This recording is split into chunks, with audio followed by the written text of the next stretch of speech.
What really happened with the Menendez brothers? Was it a crime of passion or a desperate plea for help? Could the Menendez brothers finally get a chance for parole? Today, we unravel the chilling story of Lyle and Erik Menendez, two brothers whose shocking actions and troubled past captivated a nation. On August 20th, 1989, in Beverly Hills, California, Jose and Kitty Menendez were found brutally murdered in their lavish home. Initially, police suspected a home invasion, but the truth would prove far more complex. At first glance, the Menendez family seemed to embody the American dream. Wealthy and well-respected, Jose was a successful entertainment executive, while Kitty was a devoted wife and mother. However, behind closed doors, a darker reality lurked. To understand the story of Lyle and Erik Menendez, we need to examine their personalities. Lyle, the older brother, was ambitious and driven. Friends from Princeton University described him as outgoing, confident, and eager to impress. However, some also viewed him as arrogant, reflecting his desire to emulate his father's strong personality. In contrast, Erik was quieter and more introspective. High school friends characterized him as sensitive and anxious, struggling under the intense expectations set by their father. While Lyle thrived in the spotlight, Erik often seemed overshadowed by both his father and his older brother. After the murders, their personalities were scrutinized even more intensely. In court, Lyle appeared defiant and combative. And you almost didn't get caught in this case, isn't that fair to say? In other words... Almost didn't get caught? Well, I don't... The murders occurred on August the 20th, and you weren't arrested until March. Right. You almost got away with it, didn't you? You know, you characterize it that way, and you think it's funny, but my brother and my life was very miserable for 6 months before we got arrested, and obviously wasn't better after we got arrested, and isn't good now, and it never really has been great. While Erik was tearful and distressed. You telling what? Me telling Lyle that, You telling Lyle what? Was it you telling Lyle about something that was happening? my dad...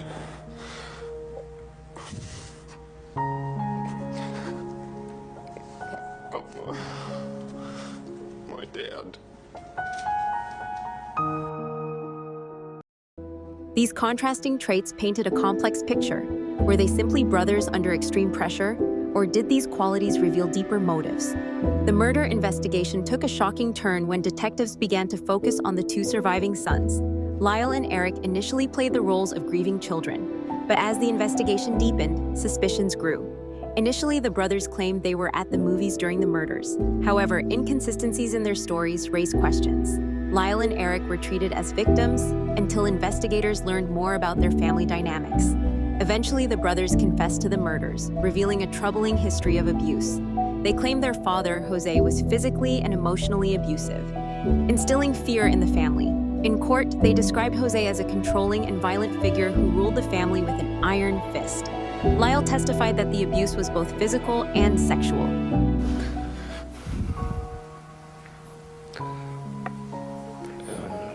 Just started with, after sports practices, he would massage me, and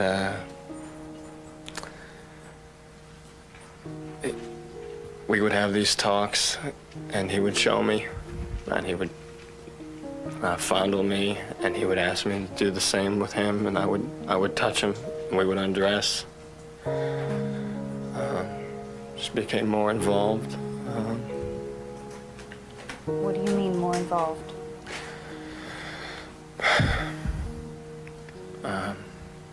We would be in the bathroom, and he would put me on my knees, and he would guide me, all my movements, and I would have oral sex with him. Did you want to do this?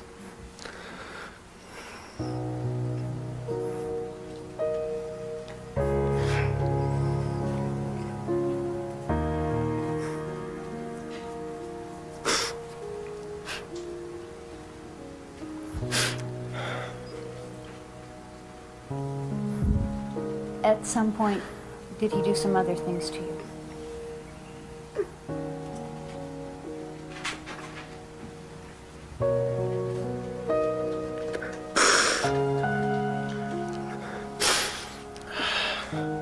Yes. What else did he do to you? He raped me.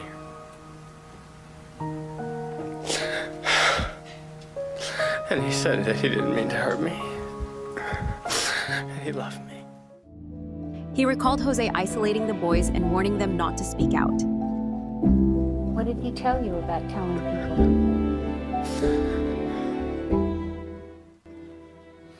He just said that it was our secret. That bad things would happen to me if I told anybody.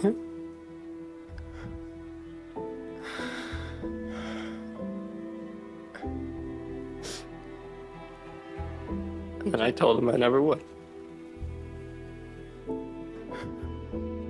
Erik corroborated his brother's testimony, stating that their father would erupt in anger over the smallest infractions, using beatings and threats to keep them compliant.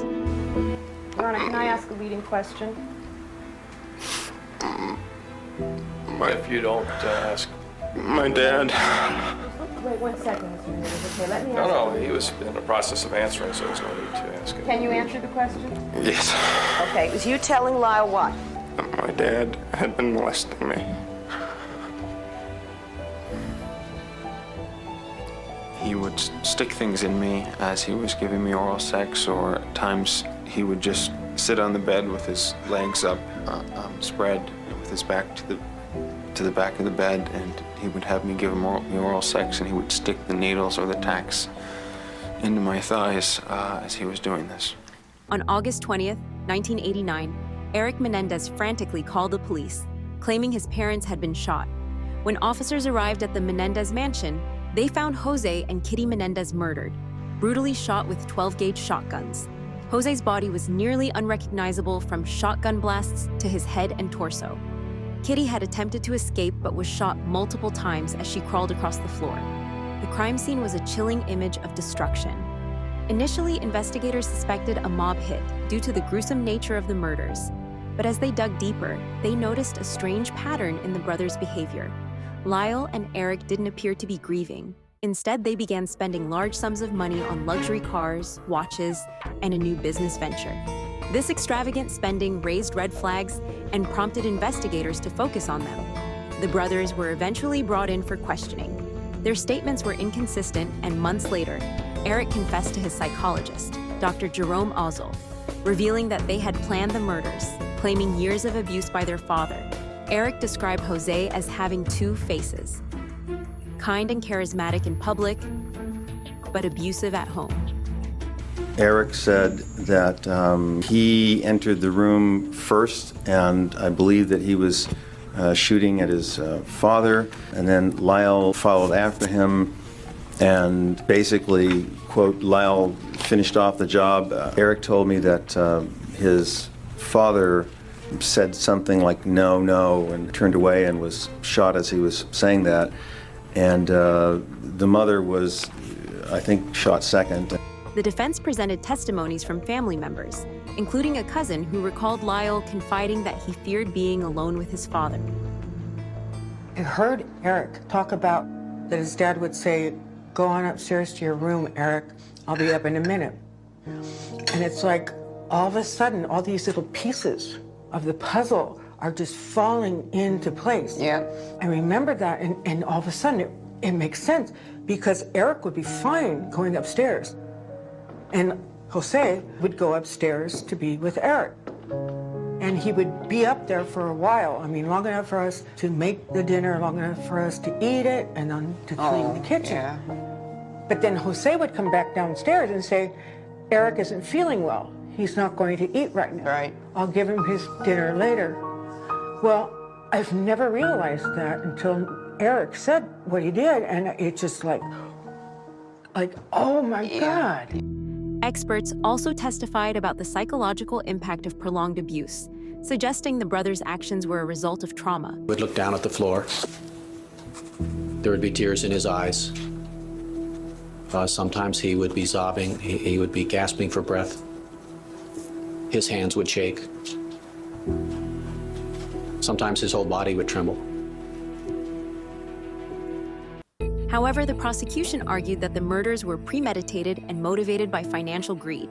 They pointed to the brothers' immediate lavish spending as evidence of their true intent.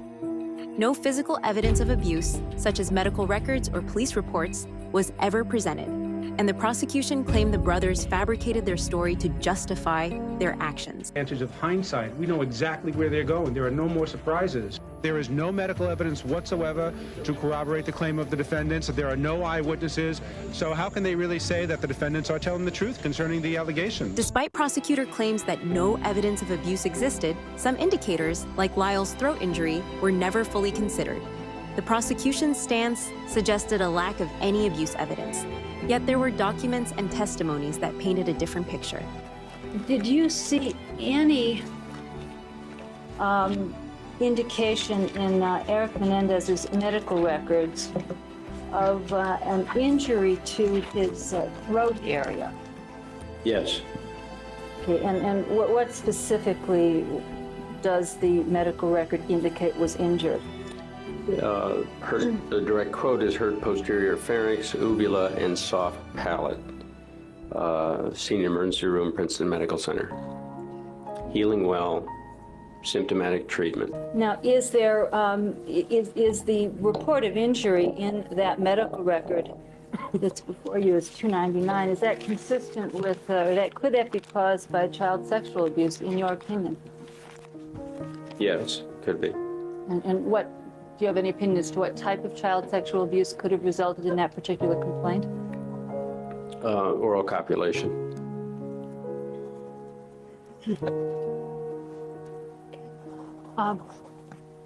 In examining Erik Menendez in August of 1993, did you notice that he had a scar on his left inner knee?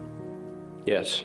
And did that appear to be a wound that had been unsutured, that it is, it had gone untreated, unstitched? Yes. The jury was left with a difficult decision. Were Lyle and Erik the tragic victims of years of abuse, or were they cold-blooded killers seeking to inherit their parents' wealth? After months of investigation, the Menendez brothers were arrested in March 1990. Their defense focused on the claim of self-defense.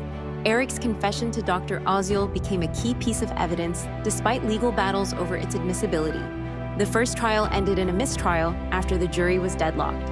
Given that Erik and Lyle came from a wealthy background, some believe the jury might have doubted the abuse claims, suspecting a cover-up for greed rather than recognizing potential indicators of trauma. Always had money, so when they go, buy things, they're going to spend more money than you or I.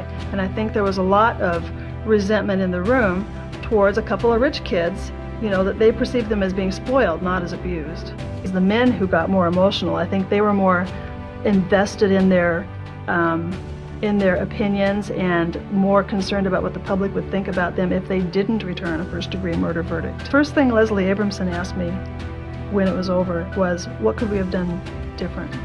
And I said, choose a better jury. But people have said to me since, in a way, it was the perfect jury.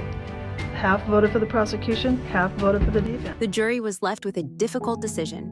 Were Lyle and Erik the tragic victims of years of abuse, or were they cold-blooded killers seeking to inherit their parents' wealth? After months of investigation, the Menendez brothers were arrested in March 1990. Their defense focused on the claim of self-defense.